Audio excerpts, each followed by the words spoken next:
Hello மக்களே வணக்கம். தமிழ்நாட்டில் ஒரு மிக மிக அதிர்ச்சியான சம்பவம் ஒன்று நடந்திருக்கு. அது என்ன அப்படின்னு சொல்லி பார்க்கறதுக்கு முன்னாடி மறக்காமல் நம்ம சேனலை சப்ஸ்கிரைப் பண்ணிவிட்டு பெல் ஐக்கனை கிளிக் பண்ணி ஆல் அப்படிங்கிற ஆப்ஷனை ஓகே பண்ணி வச்சுக்கோங்க. அப்போ தான் நம்ம போடக்கூடிய அடுத்தடுத்த வீடியோ உங்களுக்கு நோட்டிஃபிகேஷனில் காட்டும். தமிழ்நாட்டில் இதுவரைக்கும் எத்தனையோ இடங்கள்ல ஆம்னி பேருந்து விபத்து அப்படிங்கிறத நம்ம பார்த்துருப்போம். சில பேர் அந்த சம்பவத்திலையும் இருந்திருந்திருப்போம். நமக்கும் அந்த நிகழ்வு நடந்திருக்கும். நம்ம பயணிச்ச அந்த பஸ்ஸுலேயும் அப்படி ஒரு சம்பவம் நடந்திருக்கும்.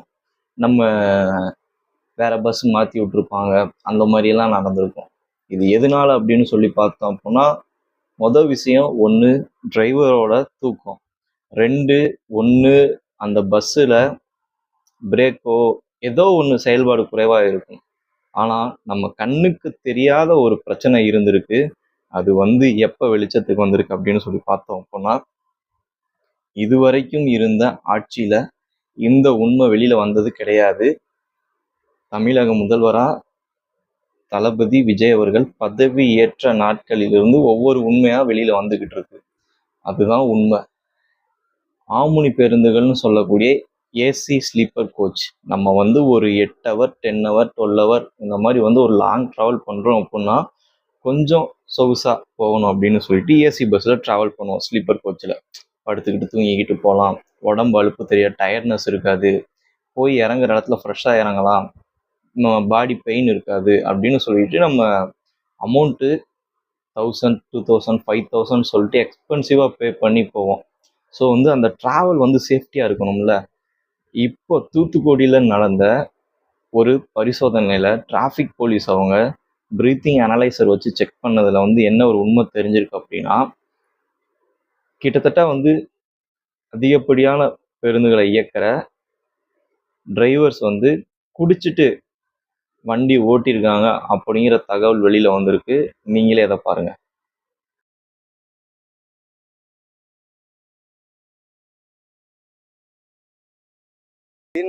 தூத்துக்குடி பஸ் ஸ்டாண்ட் பக்கத்தில் வரும்போது டிராஃபிக் போலீஸ் செக் பண்ணாங்க. அப்போ டிரைவரை செக் பண்ணும்போது டிரைவர் ட்ரங்க் அப்படின்னு சொல்லிட்டு அவங்களோட மிஷினில் ஐடென்டிஃபை ஆச்சு. Risk of bus. ஸோ மக்கள் மத்தியில் இப்போ தெரியுதுங்களா எதனால விபத்து நடந்திருக்கு அப்படின்னு சொல்லிட்டு. அப்போது இத்தனை வருஷமாக ஆட்சியாளர்களாக இருந்தவங்களும் சரி, காவல்துறையினரும் சரி, யாரையுமே செக் பண்ணலை அப்படிங்கிறது தானே உண்மை. எந்த அளவுக்கு உண்மை வெளியில் வந்திருக்கும்? தூக்கத்தில் விட்டுட்டாங்க, ஓவர் ஸ்பீடு இப்படிங்கிறது மட்டும்தான் வெளியே வந்திருக்கே தவிர இந்த மாதிரி ட்ரிங்க் அண்ட் ட்ரைவ் அப்படிங்கிறது வெளியில் வரவே இல்லை. இப்போ தான் வெளியில் வந்திருக்கு அப்படின்னா நீங்களே யோசிச்சு பாருங்க, இது எவ்வளவு பெரிய குற்றம்னு சொல்லிட்டு. எத்தனை பேர் பலியாயிருப்பாங்க. நம்ம பார்த்துருக்கோம் நியூஸில். கிட்டத்தட்ட 13 பேர் பலி, 5 பேர் பலி, 4 பேர் பலி. வேகமாக ஆம்னி பேருந்து காரில் மோதி 3 பேர் பலி, 4 பேர் பலி, குடும்பத்தோட பலி. எத்தனை பலிகள் நடந்திருக்கு. இது அத்தனைக்கும் காரணம் யாருங்க? யார் பதில் சொல்ல போறா? இதெல்லாம் எதனால? ஒரு ஆம்னி பஸ்ஸோட உரிமையாளர்களையும் ஓனர்களையும் காப்பாத்துறதுக்கா இத்தனை நாளா இத்தனை வருஷமா இந்த கவர்மெண்ட் எல்லாம் நடந்திருக்கு அப்படின்னு நினைக்கும் போது ரொம்ப உச்சக்கட்டமான அதிர்ச்சியா இருக்கு. ஸோ மக்கள் எல்லாத்தையும் புரிஞ்சுக்கணும். இனிமேல் நீங்க பயணிக்கிற ஒவ்வொரு பேருந்து ஓட்டுநரையும் கொஞ்சம் டவுட்டா இருந்துச்சுன்னா கூட யோசிக்காம அவங்கள கூப்பிட்டு கேட்டுருங்க.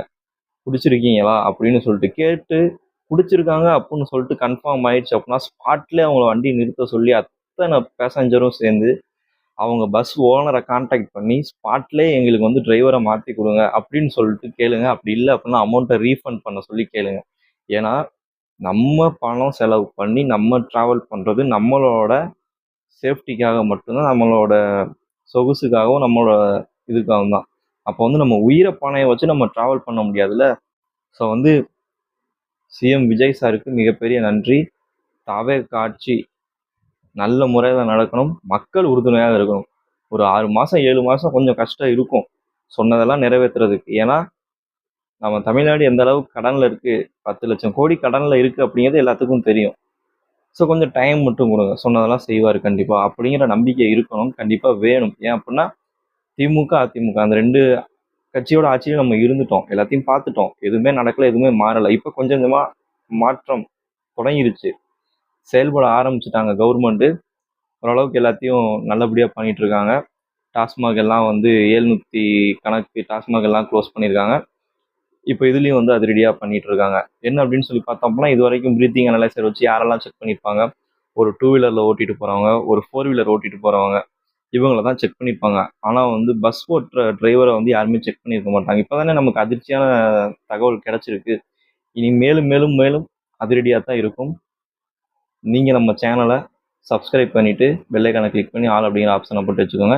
இந்த மாதிரி முக்கியமான தகவல்கள்லாம் உங்களுக்கு வந்து சேரணும் அப்படின்னா மறக்காமல் நம்ம சேனலை ஃபாலோ பண்ணுங்கள். இந்த செயலை பற்றின உங்களோட கருத்து என்ன? தமிழக முதல்வருக்கு நீங்கள் சொல்லக்கூடிய மெசேஜ், இன்னும் உங்களுடைய குறைகள் ஏதாச்சும் இருக்குதா? எதை செஞ்சால் நல்லா இருக்கும் அப்படிங்கிறதையும் சொல்லுங்கள். அதை பற்றியும் நம்ம சேனலில் கண்டிப்பாக வீடியோவாக போடுவோம். நன்றி, வணக்கம். வீடியோ முழுசாக பார்த்துருந்தீங்க அப்படின்னா மறக்காமல் ஒரு லைக் பண்ணிவிட்டு சிஎம் விஜய் அப்படின்ற கமெண்ட் மட்டும் பண்ணுங்கள். அப்போ தான் அடுத்தடுத்து எனக்கு வீடியோ பண்ணுறதுக்கும் தகவல்களை உங்கள்கிட்ட கொண்டு வந்து சேர்க்கறதுக்கும் எனக்கு கொஞ்சம் சப்போர்ட்டிவாக எனர்ஜியாக இருக்கும். நன்றி, வணக்கம்.